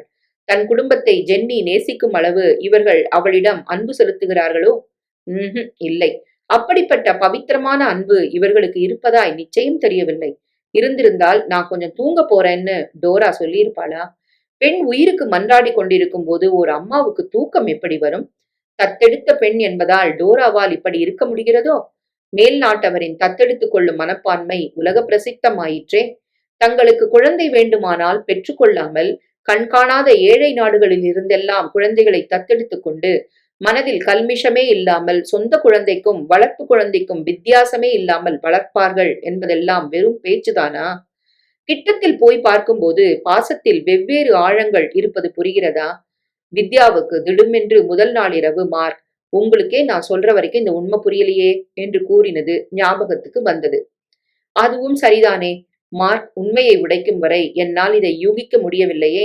ராஜு சொல்வது போல இந்த நாட்டு மனிதர்களை நான் புரிந்து கொண்டது போதாதோ? அனாவசியமாய் எதையெதையோ கற்பனை பண்ணி கொண்டு மனதை குழப்பிக் கொள்கிறேனா? வித்யாவுக்கு கஷ்டமாக இருந்தது. நினைவுகளை ஒதுக்கிவிட்டு காரியங்களை கவனிக்கத் தொடங்கினாள். 2 மணிக்கு டோரா திரும்ப போன் செய்தாள். ஜென்னி மூச்சு விட முடியாம கஷ்டப்படுறாளாம். நாங்க போய் பார்த்துட்டு வரோம். குழந்தைங்க வந்தா நீ உன் வீட்டுல வச்சுக்க முடியுமா? ஸ்டீவ் ராபின் பத்தி கவலை இல்ல. கிளாரா தான் ஒன்னும் புரியாம அவஸ்தப்படுவா. கதவின் கீழ் நான் ஹாஸ்பிட்டலுக்கு போயிட்டு வர வரைக்கும் வித்யா வீட்டுல இருங்கன்னு எழுதி வச்சுட்டுமா? வித்யா சரி என்றாள். டோரா சொன்னது போலவே ஸ்டீவும் ராபினும் பள்ளியில் இருந்து வந்து வித்யா கொடுத்த தின்பண்டங்களை சாப்பிட்டு பால் குடித்த பின் விளையாட போய்விட்டார்கள். கிளாரா மட்டும் அம்மா எப்ப வருவா என்று கேட்டுக்கொண்டே வித்யாவை சுற்றினாள். 3:30 மணிக்கு மார்க்கும் டோராவும் மருத்துவமனையிலிருந்து நேரே இங்கு வந்தார்கள். களைத்து போய் கண்களின் அடியில் கருவட்டங்கள் பளிச்சிட டைனிங் டேபிள் முன் உட்கார்ந்தவர்களை பார்த்தால் வித்யாவுக்கு பாவமாக இருந்தது. ராஜு சொல்கிற மாதிரி இவர்கள் மனதுக்குள் வேதனையை மூடி வைத்துக் கொண்டு கஷ்டப்படுகிறார்களோ? 2 தட்டுகளில் அவர்களுக்கும் பலகாரங்களை எடுத்து வைத்துவிட்டு சூடாக காஃபி கலந்தாள் Vidya. Thanks Vidya, we need this now என்றபடி காஃபியை வாங்கி கொண்டான் மார்க். ஜென்னி எப்படி இருக்கா? அப்படியே தான். மார்க் வேதனையுடன் சிரித்தான். 5 மணிக்கு நான் மறுபடியும் ஹாஸ்டலுக்கு போறேன். நீ ஜென்னிய பார்க்கணும், நீ வரியா? டோராவின் கேள்விக்கு வித்யா பலமாய் தலையாட்டினாள். மேற்கொண்டு 10 நிமிடங்கள் போல உட்கார்ந்திருந்து விட்டு அவர்கள் கிளம்பினார்கள். ராஜுவுக்கு போன் பண்ணி தான் ஜென்னியை பார்க்க போவதை சொன்ன வித்யா சரியாய் 5 அடிக்கு 5 நிமிடங்கள் இருக்கையில் பக்கத்து வீட்டுக்கு போனதும் அவர்கள் புறப்பட்டார்கள். ஜென்னி தீவிர சிகிச்சை பிரிவில் வைக்கப்பட்டிருந்தாள். மண்டையில் டர்பன் கட்டினா மாதிரி பெரிய பேண்டேஜ், முகம் பூராவும் புசுபுசுவென்ற வீக்கம், ரத்தம் கன்றி போன கன்னங்கள், மூடின கண்கள். மூச்சு விடுவது சிரமமாக இருந்தது என்று ட்ரக்கியோட்டமி பண்ணியிருந்தார்கள். ஜென்னி உடம்போடு என்னென்னவோ குழாய்கள் பொருத்தப்பட்டிருந்தன. ஆக்சிஜன், கத்தீட்டர், இன்ட்ராவீனஸ் மருந்துகள், இந்த பக்கம் ஹார்ட் மானிட்டர், அந்த பக்கம் டயாலிசிஸ் கருவி. வண்டியின் சக்கரம் வயிற்றில் ஏறிவிட்டதால் ஒரு பக்க சிறுநீரகம் சுத்தமாய் பாதிக்கப்பட்டு விட்டதாம். இன்னொரு பக்கம் லேசாய் வேலை பண்ணுவதற்கு உபகாரமாய் டயாலிசிஸ் கருவி. ஜென்னிக்கு உயிர் இருக்கிறது என்று நம்ப வைக்க தினசில் மார்பு கூடு சின்னதாய் ஏறி இருந்ததை தவிர அவளிடம் கடுகத்தனை கூட சலனமில்லை. நான் ஸ்கூலுக்கு போயிட்டு வர வித்யா, பஸ் வந்துடும் என்று சொல்லி துருதுருவென ஓடிய பெண் இவள்தான் என்றால் நம்புவது கஷ்டமாக இருந்தது. அந்த சிரிப்பும் அழகும் எங்கே? முகத்தில் சவக்கலையோடு கிடப்பது அந்த ஜென்னியா? விவரிக்க தெரியாத சங்கடம் வயிற்றை பிசைந்து கொண்டு எழுவது போல இருக்கவே பார்வையை அறையில் ஒரு பக்கமாய் வைக்கப்பட்டிருந்த மலர் கொத்துகளின் மேல் வித்யா திருப்பினாள். ஏது இத்தனை மலர் கொத்துக்கள்? கிட்ட போய் பார்த்தபோது வி லவ் யூ ஜென்னி என்று வாசகங்களோடு டோரா, மார்க், குழந்தைகள் என்று ஒவ்வொருவரிடமிருந்தும் ஒரு கொத்து வந்திருப்பது புரிந்தது. நார்மன் பிளாக்கிடம் இருந்து கூட ஒரு கொத்து, ஆழ்ந்த வருத்தத்துடன் என்று அந்த குறிப்பு சொன்னது. மயக்கத்தில் கிடக்கும் குழந்தைக்கு இவர்கள் மலர்கொத்து அனுப்பியிருப்பதெல்லாம் புரியுமா? அப்புறம் எதற்காக ஏக பணம் செலவழித்து இந்த மலர்கொத்துகள்? இந்த நாட்டு ஜனங்களை நீ இவா கண்ணோட்டத்திலிருந்து பார்க்க புரிஞ்சிக்க முயற்சி பண்ணணும் வித்யா. ராஜு சொல்வதைப் போல உன் மேல எங்களுக்கு அன்பு இருக்கு என்று தெரிவிக்கும் இந்த நாட்டு பழக்கமாயுது. வீட்டுக்கு திரும்பிய பிறகும் வித்யாவின் குழப்பம் தெளியவில்லை. மாலை 7 மணி சுமாருக்கு ஆபீஸில் இருந்து திரும்பிய ராஜு, சந்திரன் போன் பண்ணா வித்யா, நாளைக்கு அவன் அம்மா தனியா இந்தியால இருந்து நியூயார்க் வராளாம். எனக்கு முக்கியமான மீட்டிங் இருக்கு, அதனால நீ போய் அம்மாவை பார்த்து சியாட்டில் பிளேன்ல ஏத்தி விட முடியுமான்னு கேட்டான். அவன் நம்மளுக்கு எவ்வளவோ உபகாரமா இருந்திருக்கான், இது கூட முடியாட்டா எப்படி? நாளைக்கு ஆபீஸ்க்கு லீவ் போட்டேன். அடுத்த 2 நாளும் சனி ஞாயிறு தானே, காத்தால 8 மணி ஃபிளைட்ல நாம 2 பேரும் நியூயார்க் போறோம். சந்திரா அம்மாவை பிளேன் ஏத்துனதுக்கு அப்புறம் நமக்கு நியூயார்க்ல 3 நாளைக்கு ஹாலிடே, ஓகே என்ற போது, அப்பாடி, தற்காலிகமாக அடுத்த வீட்டு வேதனையிலிருந்து விடுபட இது ஒரு சந்தர்ப்பம் என்று நினைத்த வித்யாவுக்கு சந்தோஷமாய் இருந்தது. 3 நாட்கள் ஓடின ஓட்டம் தெரியவில்லை. வெள்ளிக்கிழமை காலை விமானத்தில் சந்திரனின் தாயார் வந்து பட்டுப்புடவையும் மூக்குத்தியுமாய் இறங்கினவரை பார்த்ததும் அம்மா ஞாபகம் வர, சில நிமிடங்களுக்கு உணர்ச்சி வசப்பட்டு போன வித்யா மெதுவாய் தன்னை சமாளித்துக் கொண்டாள். காஃபி, டிஃபன் சாப்பிட்டதும் வெளிநாட்டு விமான நிலையத்தில் இருந்து உள்நாட்டு விமான நிலையத்திற்கு கூட்டி போய் சியாட்டில் விமானத்தில் அவரை ஏற்றிவிட்ட பிறகு நியூயார்க்கை அலசத் தொடங்கினார்கள். ஏற்கனவே ஒருமுறை நியூயார்க்குக்கு வந்திருக்கிறார்கள் என்றாலும் அப்போது ஒரு நாள் தான், ரொம்ப அவகாசம் இல்லை. லூயிவில் இருந்து கிளம்பி சிகாகோ, வாஷிங்டன், நியூயார்க், நயகரா என்று 10 நாட்களுக்குள் ஒரு பெரிய வட்டமே அடிக்க வேண்டியிருந்தது. காலில் வெந்நீர் கொட்டி கொண்ட அவசரம். இந்த முறை அப்படி இல்லை, முழுதாய் 3 நாட்கள். ஸ்டாச்சு ஆஃப் லிபர்ட்டியில் ஏறினார்கள். குட்டி கப்பலில் மேன்ஹாட்டனை சுற்றி வந்தார்கள். ரேடியோ சிட்டி மியூசிக் ஹாலில் ஷோ பார்த்தார்கள். பிராட்வே நாடகத்தை ரசித்தார்கள். ராத்திரி விடிய விடிய சைனா டவுனிலும் கிரீன்விச் வில்லேஜிலும் சுற்றினார்கள். ஞாயிறு ராத்திரி லேட் பிளைட்டில் லூயிவில்லுக்கு திரும்பின போது வித்யாவின் உடம்பு ஓய்ந்து போயிருந்தது. வீட்டு வாசல் கதவை திறந்து கொண்டு உள்ளே நுழையும் போது ஜென்னி ஞாபகம் நெஞ்சில் அறைந்தது. அட, எப்படி 3 நாளா அவன் நினைவே இல்லாம இருந்தேன். டோராவுக்கு போன் பண்ணி எப்படி இருக்கிறாள் என்று கேட்கலாமா? மணி என்ன? 11:30. இப்போது வேண்டாம், காலையில் பார்த்துக் கொள்ளலாம்.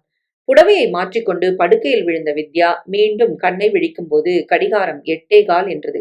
இத்தனை நாழியா தூங்கிட்டேன், அத்தனை அசதியா? பல்லு தேய்த்து ஹவுஸ் கோட்டை மாட்டிக்கொண்டு சமையலறைக்கு வந்தாள். 7 மணிக்கு அலாரம் வைத்து எழுந்து காஃபி மட்டும் சாப்பிட்டு விட்டு ராஜு போய்விட்டிருந்தான். அந்த அலாரம் அடித்தது கூட கேட்காதபடி அப்படியா தூங்கினேன். காஃபியை கலந்து கையில் எடுத்துக்கொண்டு ஜன்னல் திரையை விலக்கி பக்கத்து வீட்டை பார்த்தாள். யாரையும் கண்ணில் காணவில்லை. போன் ரிசீவரை எடுத்து எண்களை அமுக்கினாள். மணி அடித்துக் கொண்டே இருந்தது. பதிலே இல்லை. ஏன்? டோரா மருத்துவமனைக்கு போயிருப்பாளோ? வேறு யாருக்காவது போன் செய்து விவரம் கேட்கலாமா? வம்புக்கு அலைகிறேன் என்று தப்பா எடுத்துக்கொண்டால் வேண்டாம், காத்திருப்போம். 11 மணிக்கு டோரா வந்து விடுவாள்.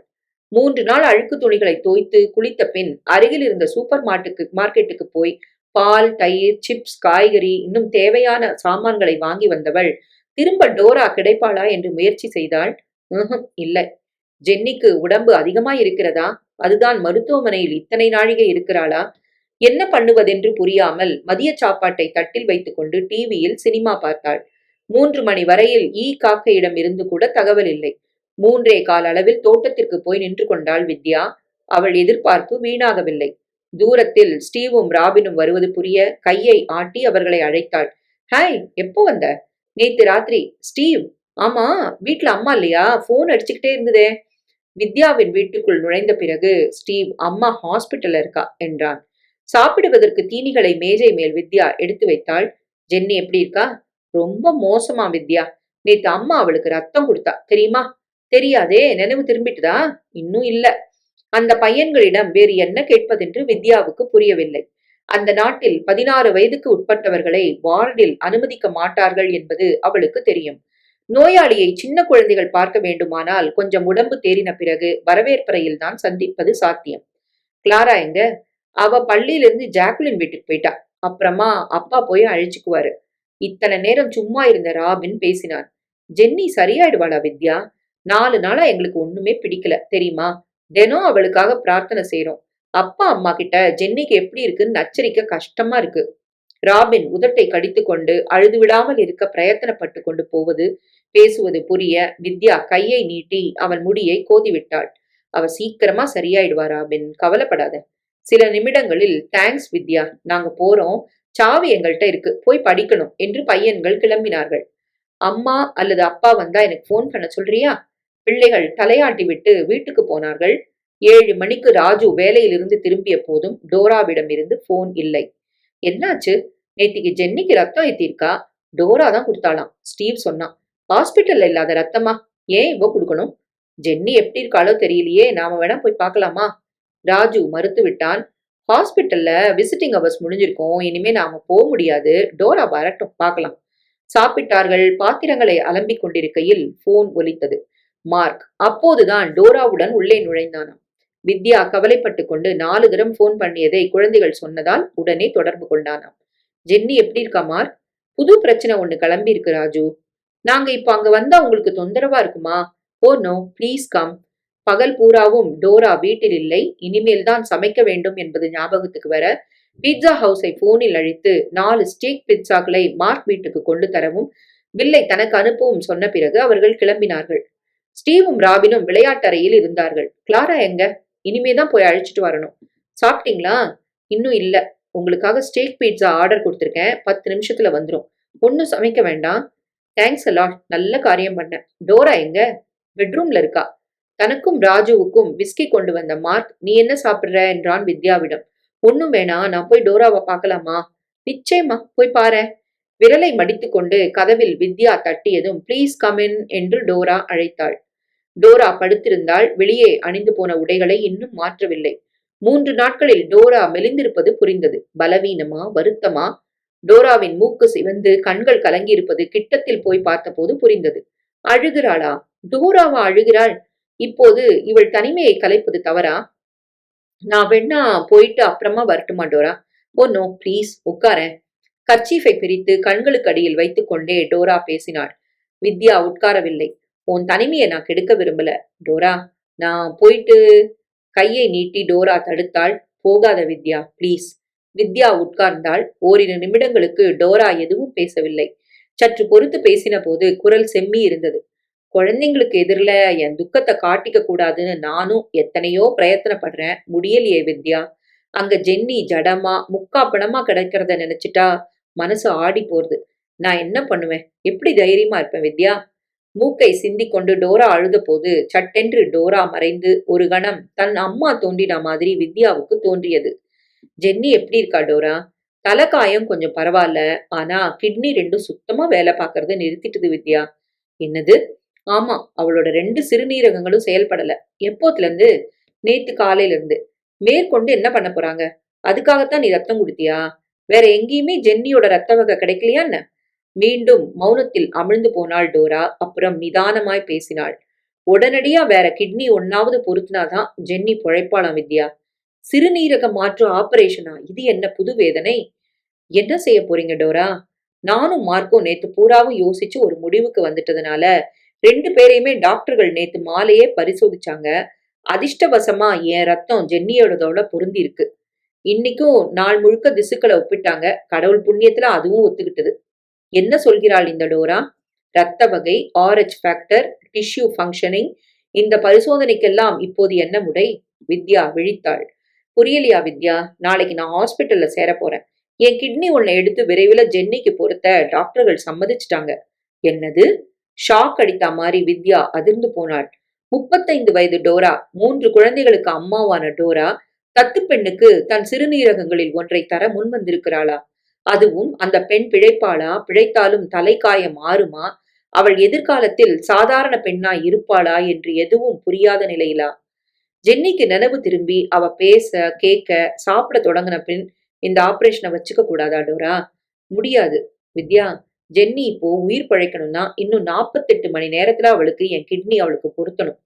ஜென்னி உயிர் பிழைச்சு எழுந்தப்புறம் ஒருவேளை மூளை சரியா இல்லாம போனா? வேதனையுடன் சிரித்தாள் டோரா. அவ பைத்தியமா இருந்தாலும், பேச முடியாத ஊமையா இருந்தாலும் அவ உயிரோட இருப்பாளே வித்யா. அது எத்தனை முக்கியமான விஷயம். We love Jenny. அவளுக்காக நாங்க இதை செய்யணும். உனக்கு புரியுதா வித்யா? மேலே பேச முடியாமல் உணர்ச்சி வசப்பட்டு போன டோரா சின்னதாய் விசும்ப முற்பட்டாள். வித்யாவால் அவள் முன் உட்கார முடியவில்லை. எழுந்து டோராவின் காலில் விழ வேண்டும் போல இருந்தது. உன்னை பத்தி நான் எத்தனை கேவலமா பேசினேன் டோரா. என்னை மன்னிச்சிரு என்று திரும்ப திரும்ப சொல்ல வேண்டும் போல இருந்தது.